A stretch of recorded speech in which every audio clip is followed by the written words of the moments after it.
Victor, Christina, and Jeremy. Good luck. Godspeed, Artemis II. Let's go.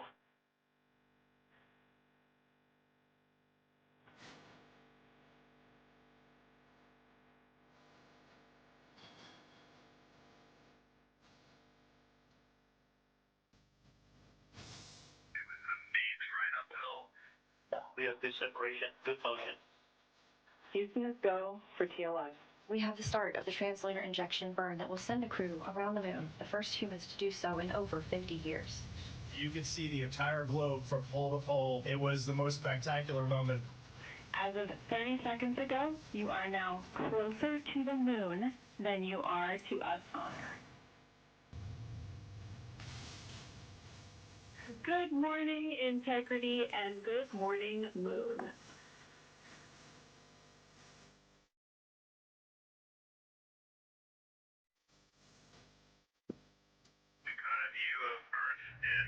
Window 1. We look like we're smiling at you.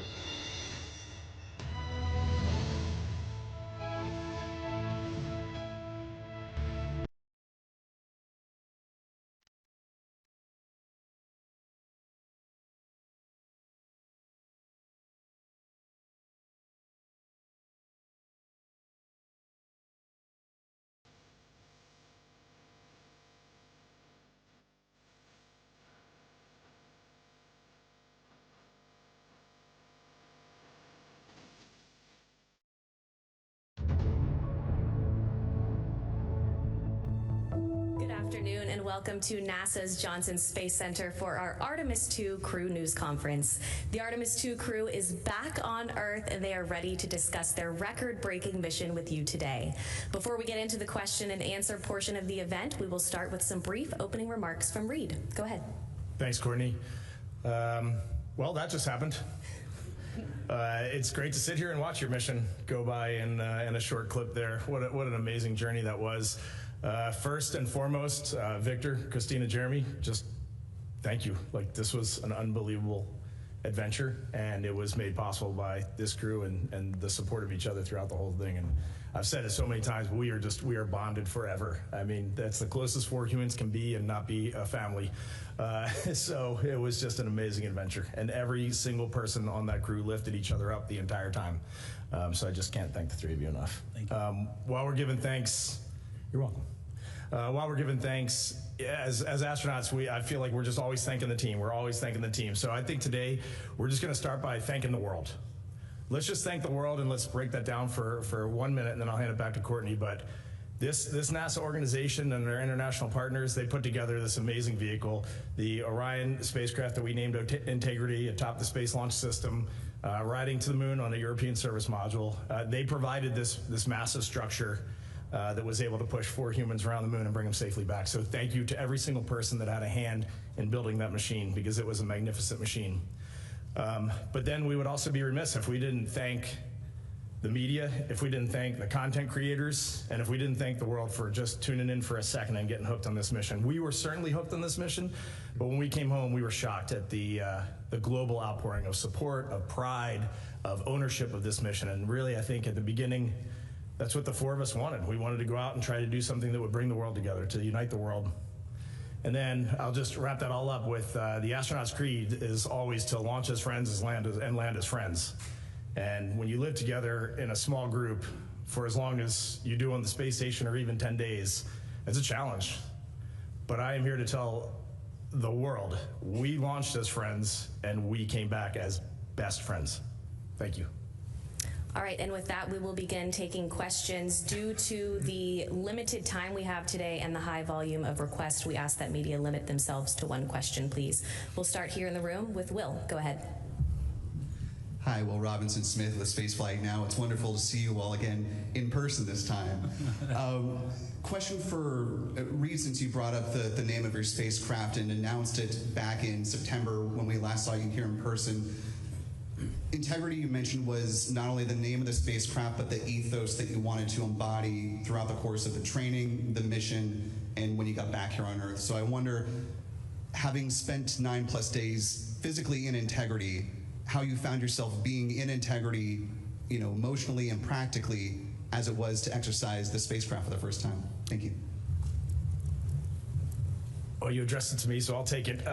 We've talked a lot about integrity, and for folks that have followed us, there's a saying that we learned from one of our National Outdoor Leadership School instructors. Integrity is not a 1 or a 0. You don't either have it or not have it. You can be in integrity and you can be out of integrity. And I will tell you, I'll be the first to admit that there were moments on this mission where I was out of integrity, because sometimes the view or the human experience would just pull me away from the work. And it happens, and it's a beautiful thing to get to witness what we got to witness. But at the end of the day, you got to do the mission too. And so there were moments where I was out of integrity. There was moments where each of us would fall out for a second. But the coolest part of that word, I was reflecting on last night, like, we named that spacecraft integrity, and it just kind of coalesced this thread in the 4 of us. And whenever someone would slip out, it was amazing to watch the other 3 pull them back in. And what a glorious thing. Anybody want to add anything for integrity? It's just such the perfect name for this group and this spacecraft. We're going to take a few more questions here in the room and then go over to our phone bridge. Just a reminder for those on the phone bridge to please press *1 when you're ready to enter the queue. Go ahead. Hi, I'm Nick Notario with ABC 13. I want to talk to you all about the magnitude of what you all just did. So to give you some idea, ABC, on the splashdown coverage alone, 10 million people watched our network that day. Just splashdown.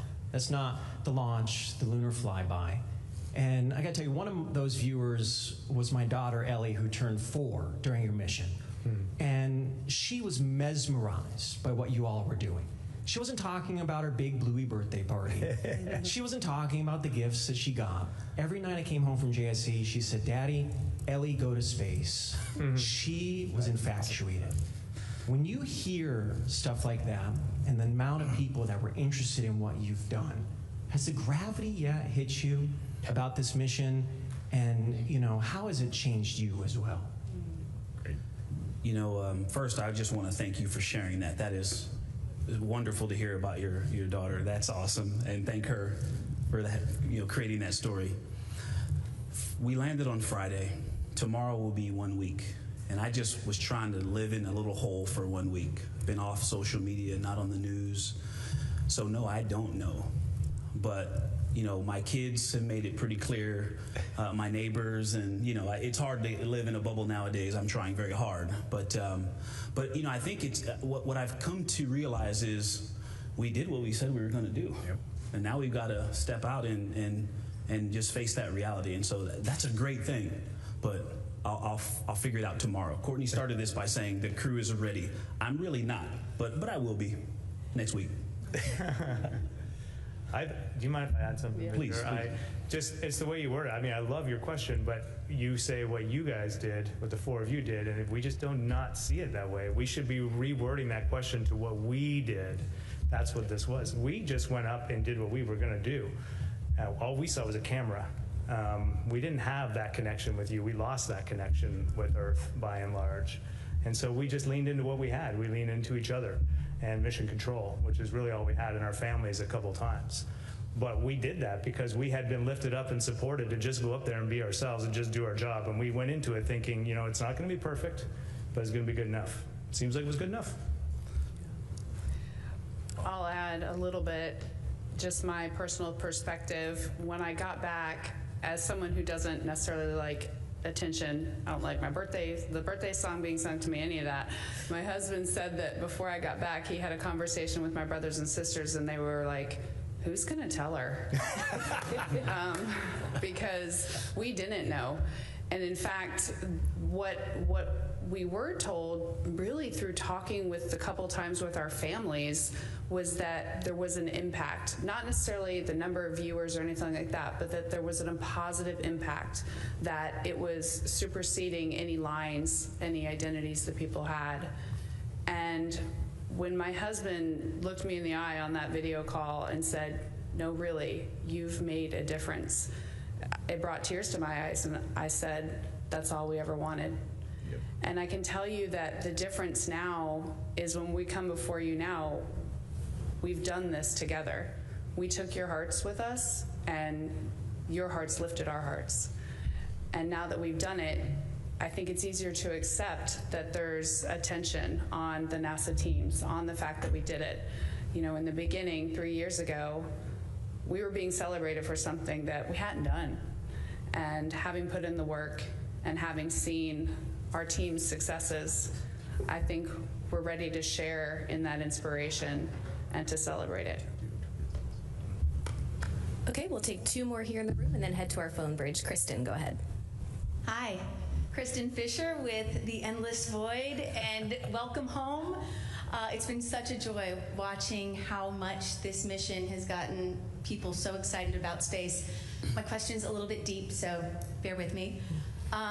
When Apollo 14 astronaut Edgar Mitchell was returning from the moon, he had an experience so profound that when he returned to Earth, he devoted the rest of his life to studying the nature of human consciousness. And it's a theme that all 4 of you touched on to varying degrees at some point during the mission. And so my question is, now that you've been back on Earth for just a few days and had a little bit of time to sit with it, do any of you feel as though you had an experience similar to what Mitchell described, this sense of universal connectedness? And did you experience somehow a shift in consciousness somehow? Thanks. Yes.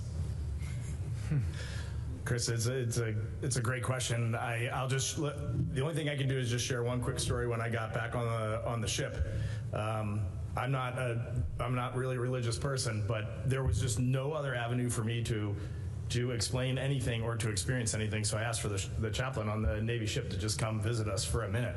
And when that man walked in, I'd never met him before in my life, but I saw the cross on his collar, and I broke down in tears. Like, it's very hard to fully grasp what we just went through. And in these short, you just said it's been a week since we've been back, but it's been a week of medical testing, physical testing, doctors, science objectives. We have not had that decompression. We have not had that reflection time. So I'm basing this on what we saw. And when the sun eclipsed behind the moon, I think all 4 of us, I turned to Victor and I said, I don't think humanity has evolved to the point of being able to comprehend what we were looking at right now, because it was otherworldly and it was amazing. The only thing I would add is that beautiful thing. First of all, thank you for sharing that. That was a really special moment. I was in the bed right across when the chaplain came in, and the only thing I would add is I am a religious person, but everything else is the same.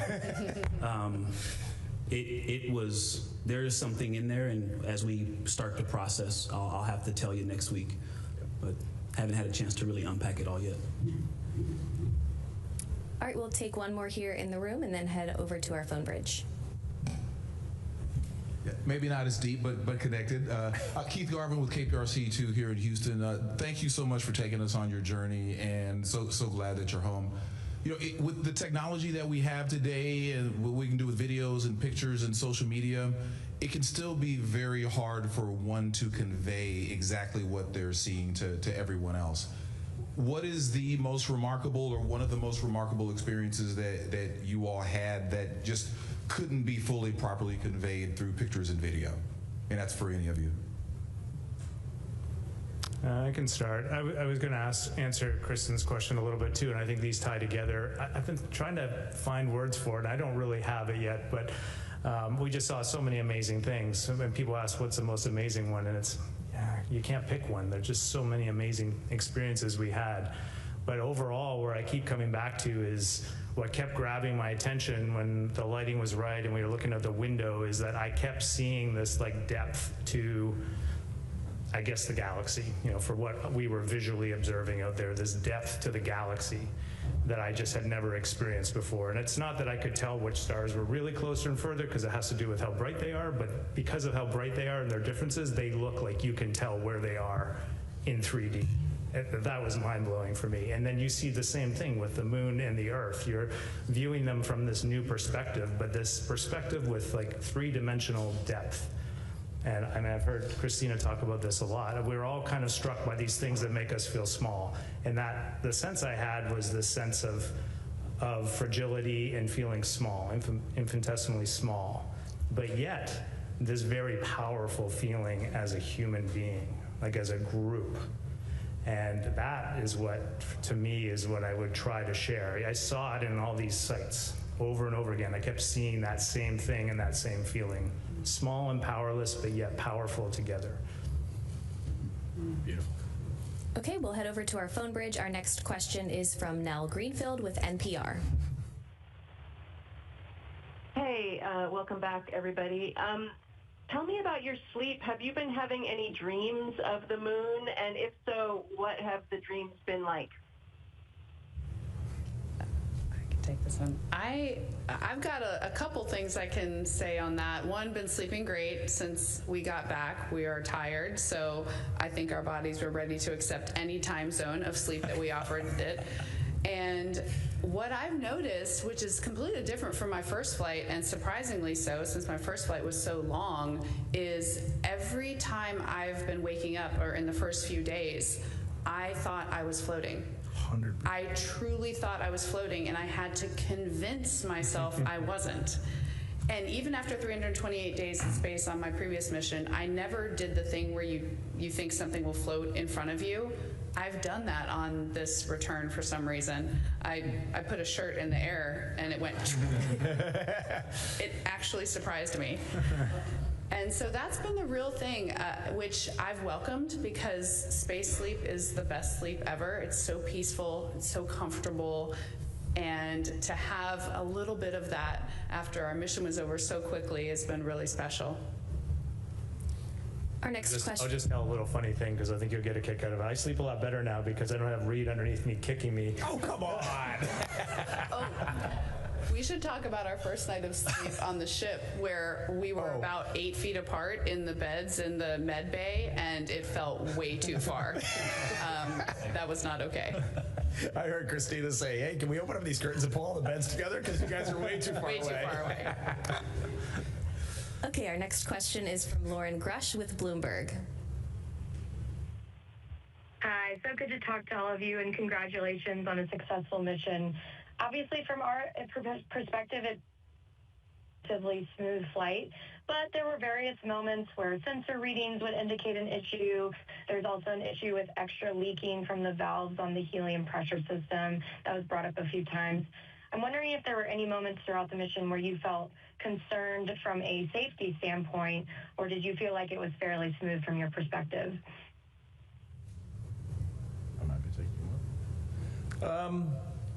Well, I might be a bit more dramatic than some of my crewmates, so usually they do a good job of keeping the boy with a lot of hyperbole grounded. But when you look down at your display and you can see 212,000 miles and the miles are increasing, I mean, that your awareness is heightened the whole time. I feel like it was, I was looking at all four of us. I was looking at myself reflecting as well every day, and I was just looking for signs of agitation or signs of stress or signs of anxiety or tension.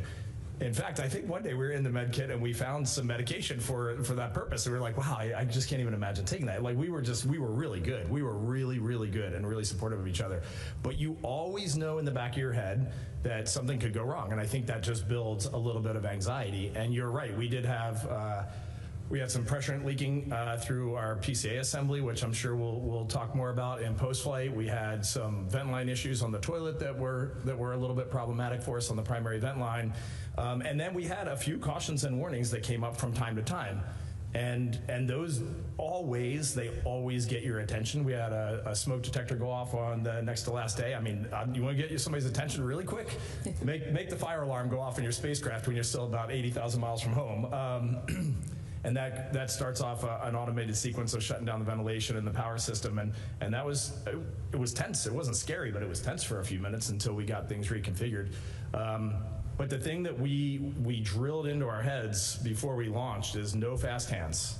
Let's evaluate this machine. Let's see what the machine is telling us. Let's see what Houston is telling us.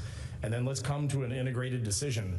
But nothing had to happen quick. And this machine, I was talking to our program manager last night on the phone for just a minute, Howard Hugh, and there are always things we need to improve.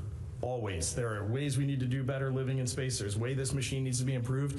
But my own personal opinion, they could put the Artemis III Orion on the Space Launch System tomorrow and launch it, and the crew would be in great shape. So this vehicle really handled very well. All right, next up, we are going to head over to the Canadian Space Agency for 2 questions. Yeah, hi, Sarah Levitt from CBC News. Question for Jeremy. I wanted to ask about if you've had a chance to take out the garbage since your wife was griping about chores while you were away. But I have a more serious question. You spoke in your post-splashdown remarks about gratitude, joy, and love. And I know Reed had said that there hasn't been a lot that has sunk in yet, but I wondered if there were other emotions that have come to you since seeing Earth the way you did, since seeing the moon, being the 4 sets of eyes that have only ever seen the far side of the moon? I think what I've reflected on, and Reed covered it in his opening remarks, is I found it really refreshing to find out how people have followed the mission and been creative with the mission, and there's lots of funny stuff online, and that really resonates with me a lot. And it just reinforces something I already knew, but humans are just great people in general. We don't always do great things, we're not always in our integrity, but our default is to be good and to be good to one another. And what we saw once we've gotten back, the little bits, I haven't seen a lot yet, but I've seen a bit. And what I've seen has brought me more joy, but more hope for our future. And I just can't wait to see what we do with it next. Okay, we should have one more question from CSA.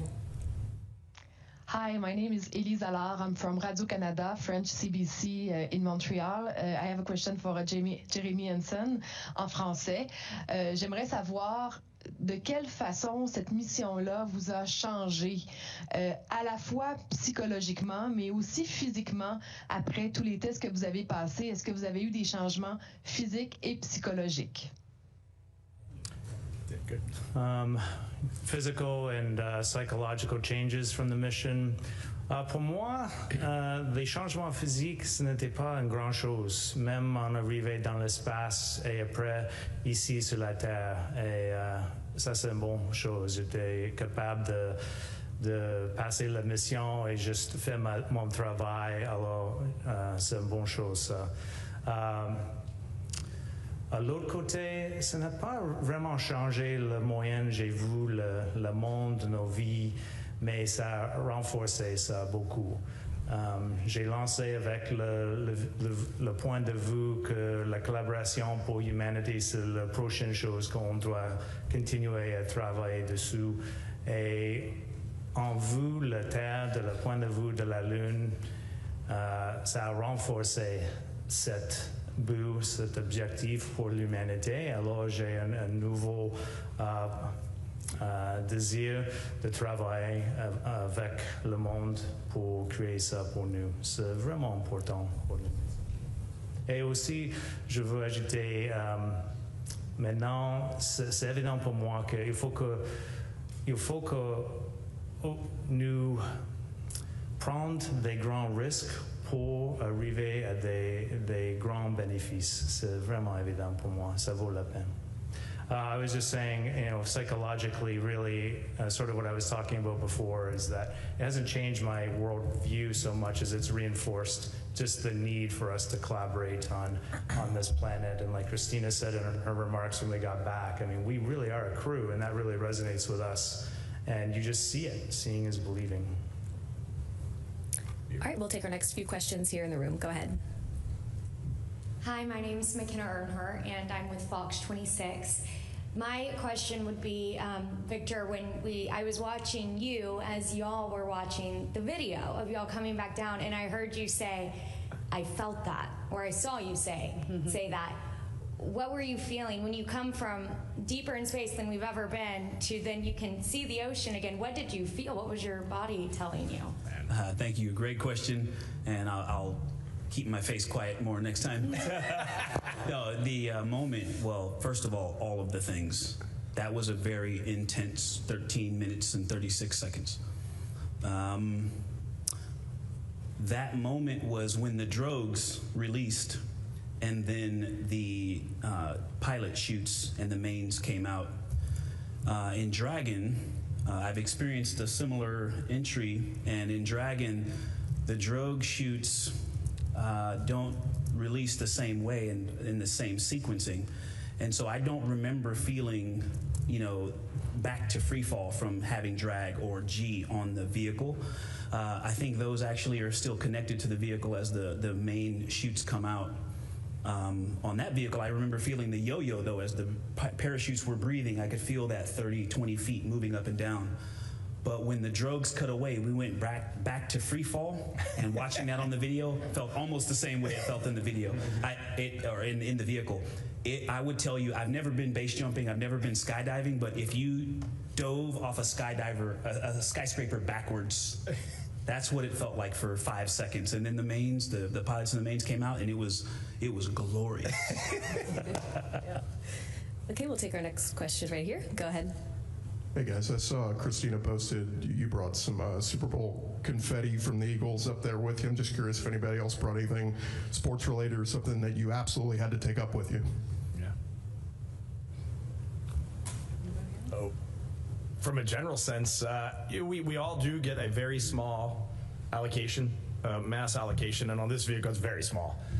So we were just trying to think of things we could take. Like I took a couple notes from friends and things that I had written down, some great quotes, and then I just, on my way out of my house, I just grabbed this bracelet, which my daughter had made for me a couple years ago. I was just like, I need something that I can just wear and take. And oddly enough, like it was the coolest thing for me to just be grounded every night when I would get my sleeping bag and I would see this thing, and it's just like it's that connection to home, to family, and to my daughters. And that was an accident, and it was a hugely successful thing for me. It really helped me stay grounded on that mission. So those things can come out of nowhere. Things that were so important to you when you launch can be less important in space, and things that were just an afterthought in space can become the absolute most important thing that you can possibly take. So I think overall we did a pretty good job with that. And I've said it before, but just listening to them communicate with their families on those tiny little moments that we got to communicate with our families. We each got 2 chances to call. And for me, that's one of the most lasting impacts of this mission, was listening to your friend and crewmate go into this other world with this headset on for 15 minutes and giggle and laugh, and every one of us cried. I mean, nobody didn't get through those things without crying. And then you would take those headphones off at the end, and it was like coming back into a different universe when you would come out of that family conference, and it just reminded you how important that is right there. Okay, we'll take one more here in the room and then head to our phone bridge. Go ahead. Hi guys, welcome back. Glad to hear that you've been sleeping well. This is Jishnu Nair with the Houston Business Journal, and this question is for all of you, coming actually from a group of our younger readers. One thing I noticed during the 10 days that you guys were up in space is that we got so many emails, DMs, notes, whatever from younger folks expressing how cool it was and how they or their little brothers or their sons or daughters could get started. And we heard from leadership on Friday as you guys were re-entering. We heard from leadership that NASA wants to be doing these missions more often. They want to be doing them faster, and they want to be getting humans to the moon and beyond, hopefully. And so from some of the first people to actually have done it in quite a while, what's one piece of advice maybe that maybe each of you could give to these younger folks who are looking skywards now? You want to just go right down the line? I would say the big thing for me, and we saw it in this mission, is I think we're starting to lose scope as a society that you do have to go do things. Like, you have to go do really hard, really challenging things, and you have to go move the needle. And that actually means like bending metal and fueling rockets, or that means inventing a new way to do surgery. But we have got to get our hands out there and engaged. Our hands and our minds have got to be engaged. I think, there's a professional path that folks are going to take to get into whatever profession, and then, that's kind of a springboard to get this job. This is no one's first job. It's not an entry-level thing. But I would encourage them to start now, before they even are on that journey, to really get comfortable asking questions and then listening to their peers, but also to their mentors. I think that has been a game changer for all of us. There's so much to know in this business, and none of us knows it all. Yes, it is my call sign, but I do not know everything. And we have to rely on the wisdom of the village so much that it needs to be a part of, it needs to be unconscious. You need to be unconsciously competent at asking a question, or when people are just having a conversation that impacts something you need to know, to just savor it. take it in and make it a part of what you believe. The three things I've always encouraged young people to do, I think still apply: to be gritty or resilient, to be a lifelong learner, and to be a good teammate. So good. I love everything I've heard. The three things that I usually say, and I don't think they've changed, are find your fulfillment. I used to say find your passion, but for me it's changed to find what you can do the slowest for the longest and still absolutely love it and go in that direction. Do what scares you. Path of least resistance isn't usually the path that will give the most back to the world and give you the most sense of courage and confidence. And finally, support those around you. The benefits that compound when you support those around you and they support you back are just immeasurable. Maybe the one I'll emphasize is just follow the example that people saw here. Don't do it alone, and share what you're trying to accomplish with others, because you need the support of others to do big things. And so share your goals, be brave enough to share them, and then you'll be surprised how people surround you and lift you up to accomplish them. Nice. All right, we'll head over to our phone bridge. Our next question is from Andrea with the Houston Chronicle. Hi, I'd like to ask about mental health. You know, it was a very busy mission. How are you able to take care of yourself, you know, get some rest and some me time when you guys are sharing just that small area throughout the mission? Thanks. There wasn't much me time. There wasn't. You know, we have sprinkled this in throughout other topics, but everything we did up there was a 4-person activity, minimum. Everything. How we ate, slept, flew the vehicle, and some of it was on purpose. A lot of it we realized real time. When Jeremy exercised, we were all exercising.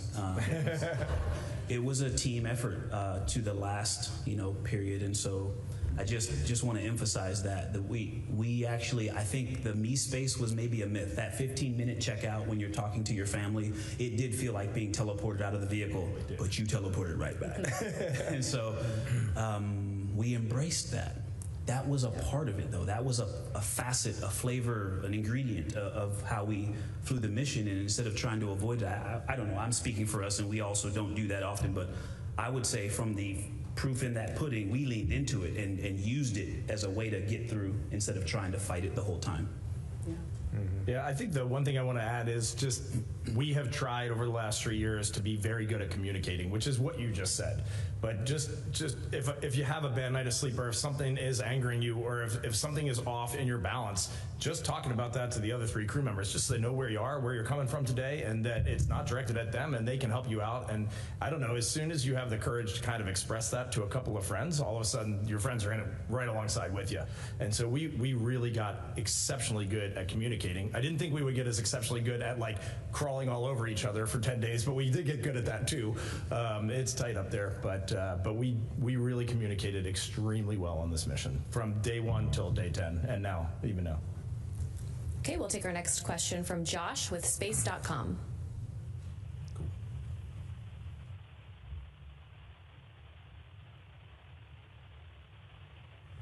Josh, if you're talking, we can't hear you.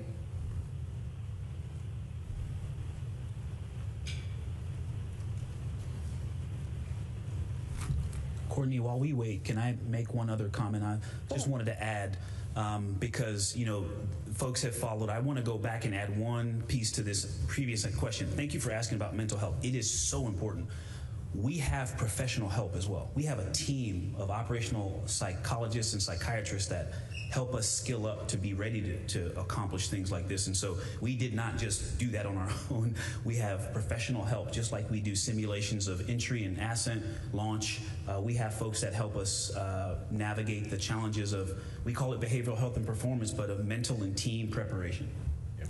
Great point. Okay, we'll head over to Alicia with Mashable.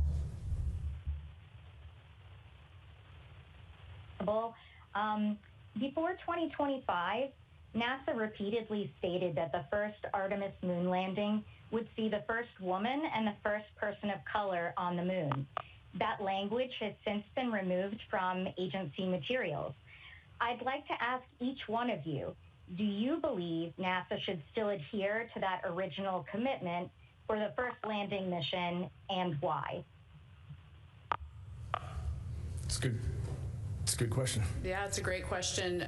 Our understanding of that statement was basically that the Artemis campaign as a whole will usher in an era where that is true, and that it would happen naturally because our astronaut corps, because of decisions we made collectively decades ago, represents our entire country and our entire world in many ways. We're proud of that. We're proud that the people in our corps achieve excellence and strive for excellence in all the same ways. And the fact is, you don't have to try too hard to make that come true, to make that be the reality of this mission. You'd actually have to try harder to not make that be true in the astronaut corps that we have. And I do think that's something to celebrate, that decades ago we made the decision that everyone who has a dream gets to work equally hard to achieve that dream, and that if we're not going for all and by all, we aren't answering humanity's call to explore, which is what we do here.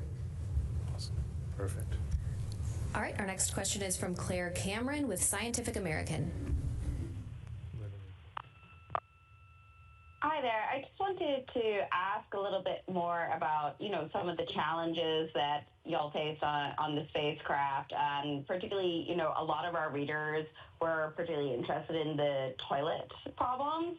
I just wondered if you could speak to that and if there's anything that you wish was different on the capsule or had been better or improved.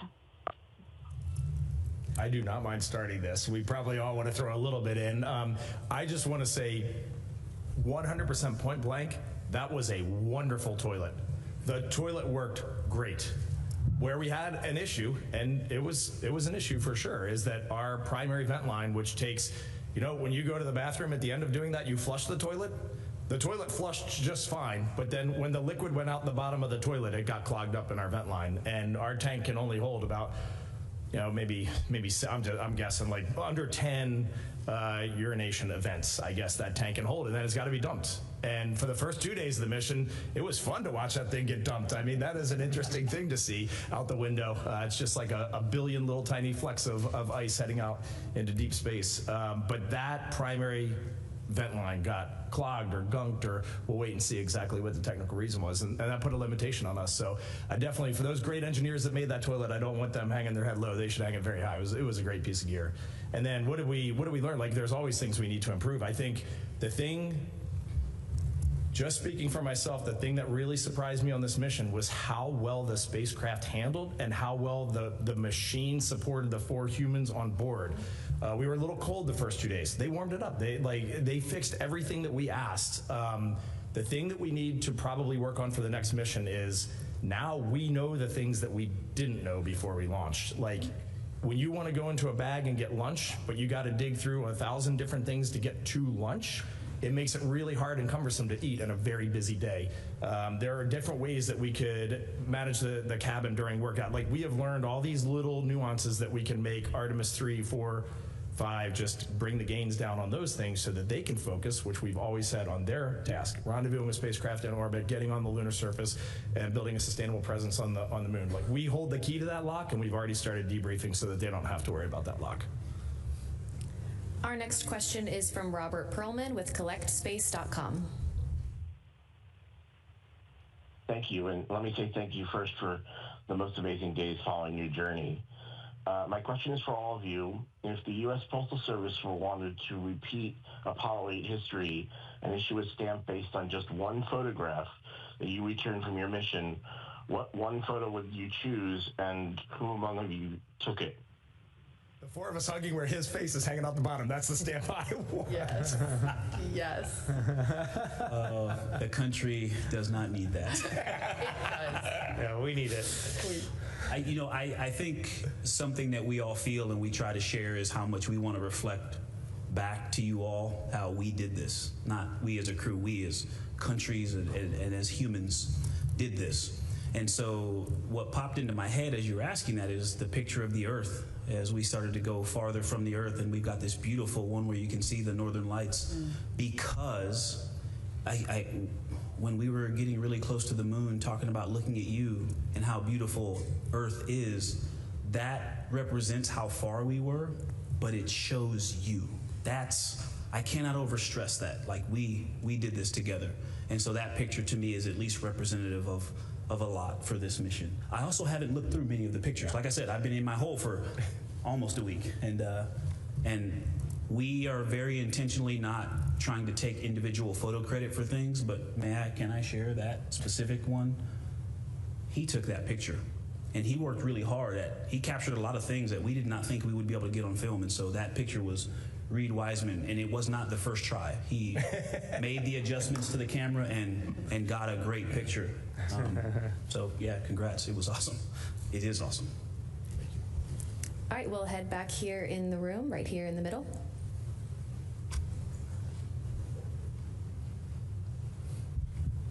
Thank you. Mark Kirkman with NSF.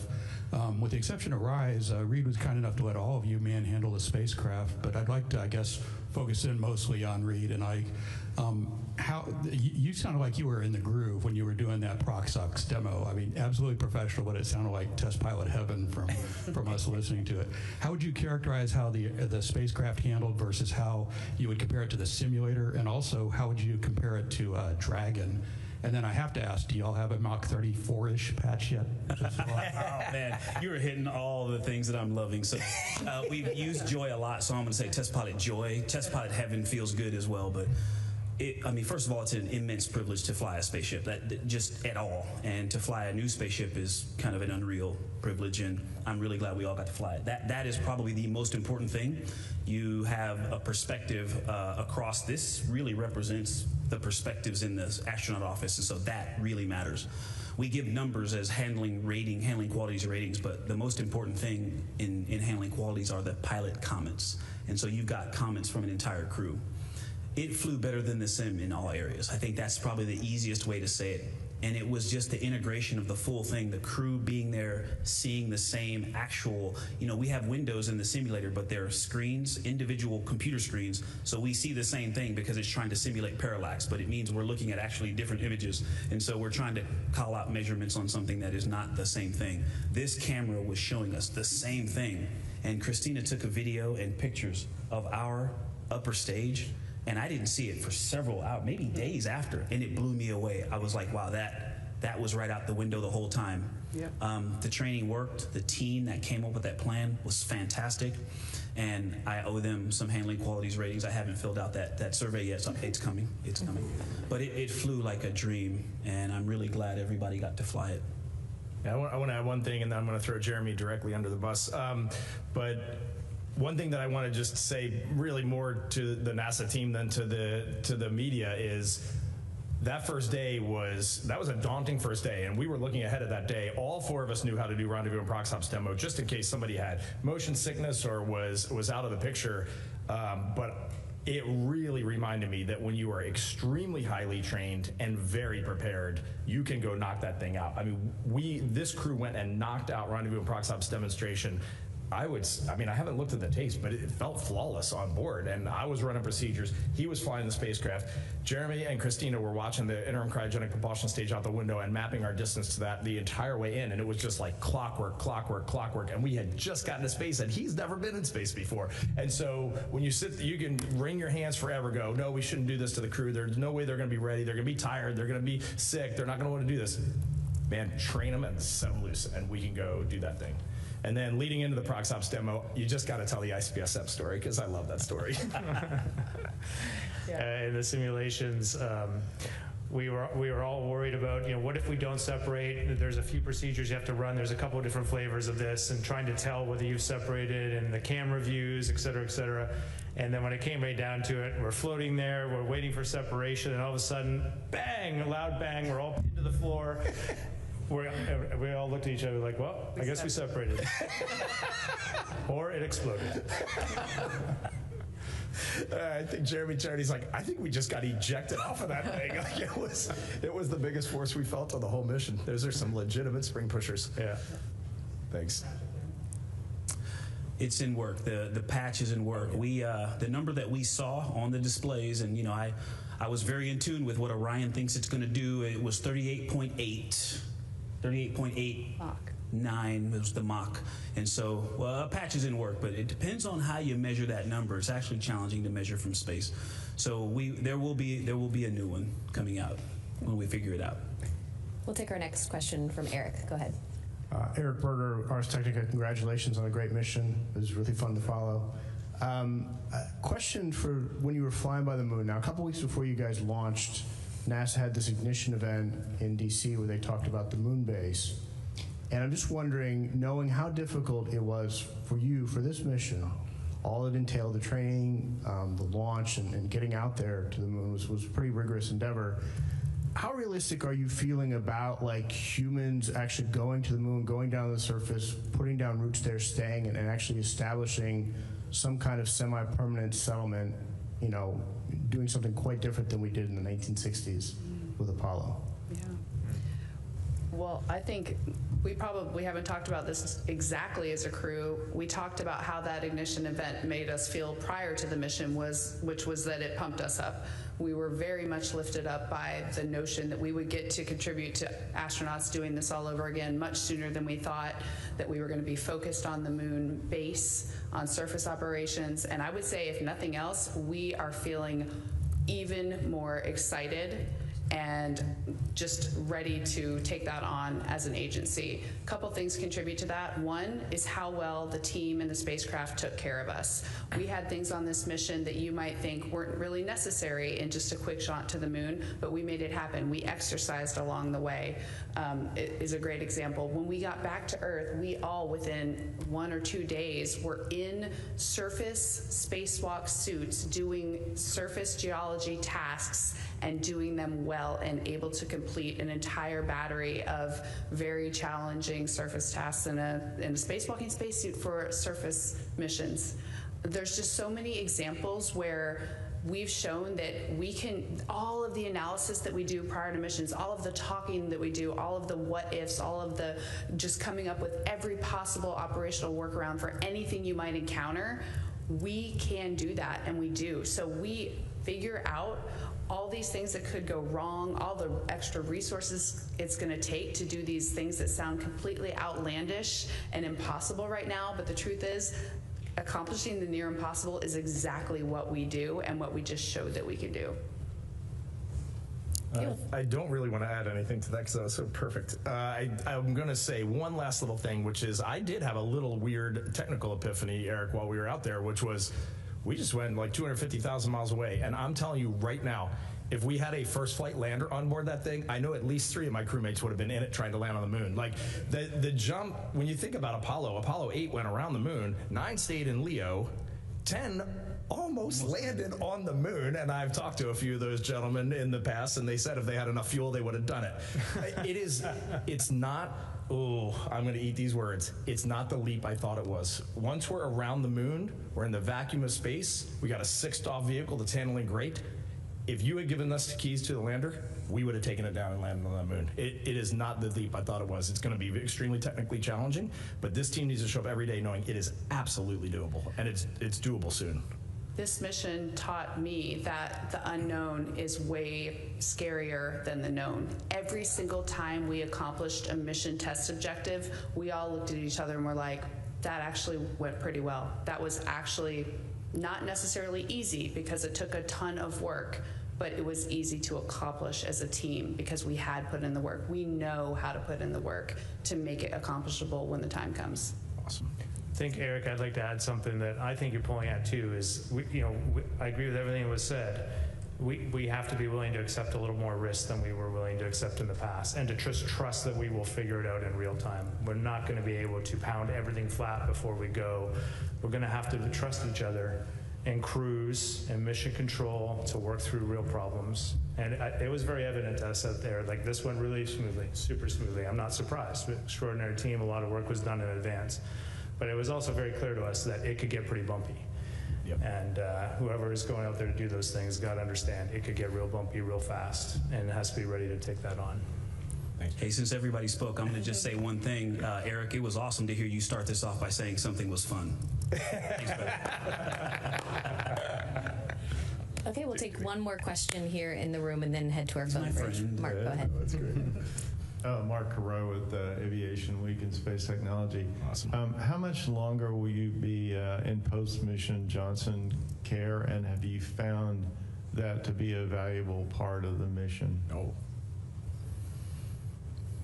That's a good question. So, the program we use for flying to and from the International Space Station is kind of the cut and paste what we started with, and then we whittled it away and tried to make it appropriate for this mission duration. So there is a dedicated 2-week period of medical checks, science collection, and strength and conditioning, rehabilitation, readaptation.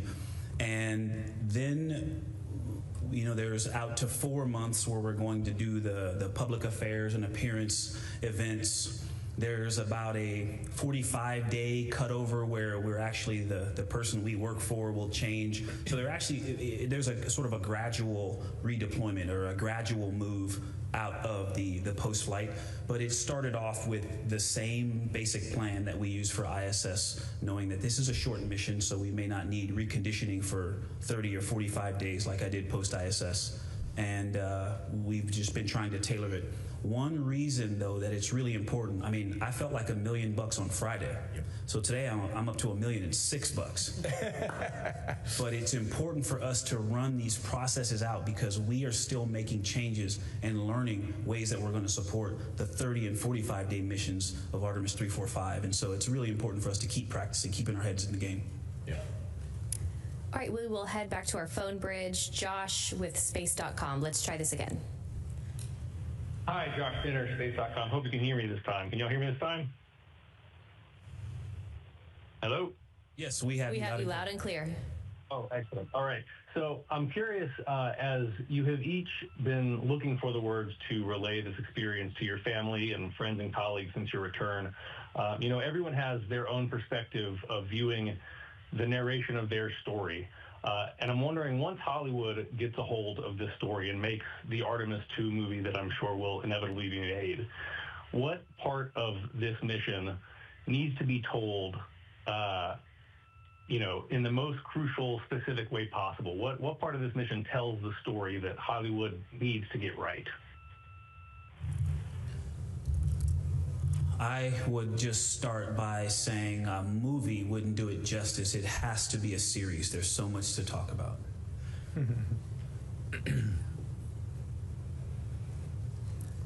Okay, we will take our next question from... Well, wait, we gotta honor that one a little. Just give us a second, Courtney. I guess the thing that might be hardest to convey, no matter what the platform, would be how much it meant to us to bring everyone along with us, and how much it meant to us to hear that the mission had an impact. I cannot overstate how important that was to us. It was every bit as important as accomplishing the technical goals and being there for our NASA teammates, was to make this the world's mission and for it to have a positive impact on as much of the world as possible. All right, our next question is from Marcia Dunn with the Associated Press. Oh, hi, welcome back. Reed, for you, please. I was looking for a report card on the heat shield following re-entry. What are you hearing on how it fared? Was there very much damage? Thanks. It's a great question. It's,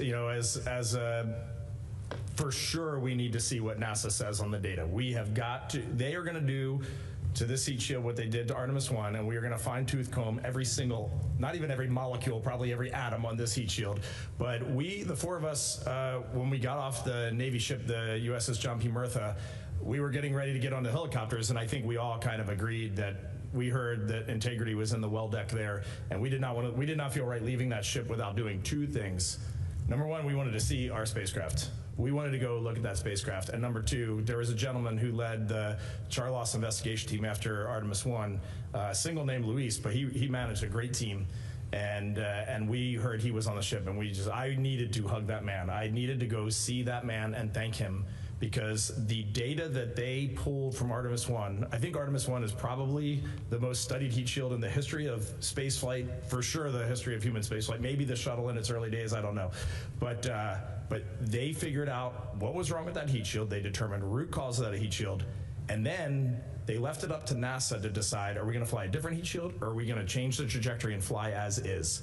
And they gave us, NASA, the options to do what we thought was right.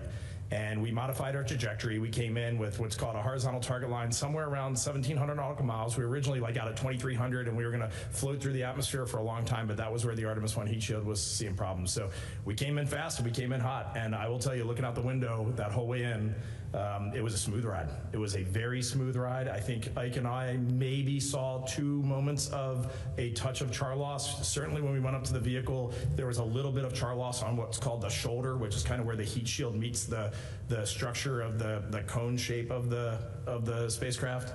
But the bottom, we leaned under and looked at the bottom of that thing, and for 4 humans just looking at a heat shield, it looked wonderful to us. It looked great. And that ride in was really amazing.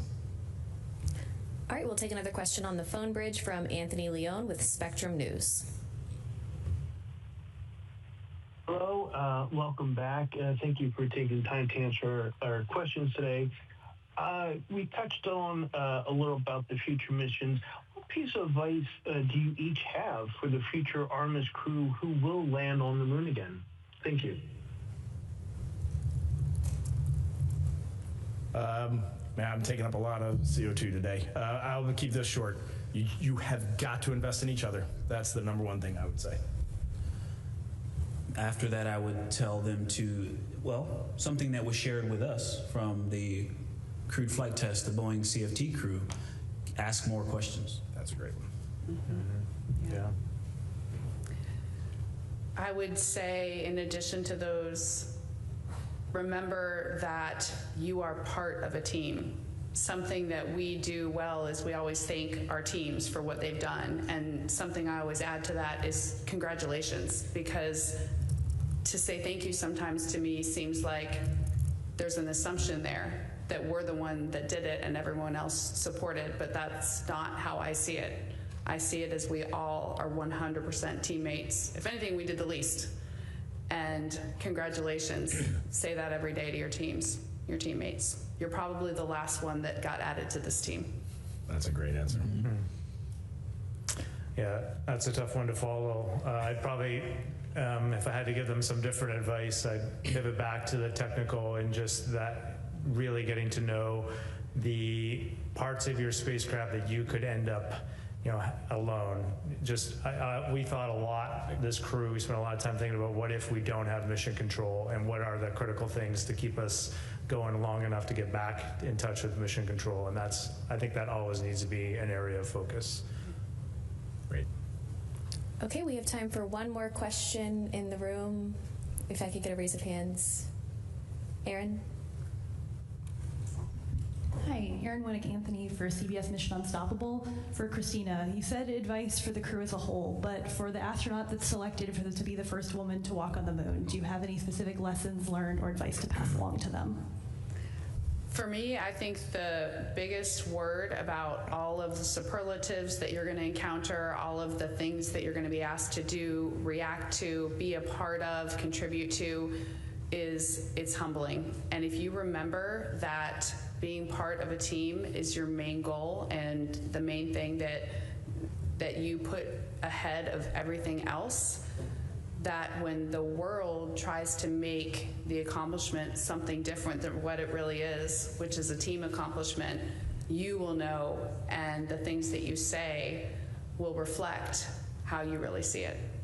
And it's beautiful. All right, that is all the time we have for today. Thank you to the Artemis II crew for your time today and for such an inspiring mission. And thank you to our media for your continued interest in NASA's Artemis II mission. We'll see you next time.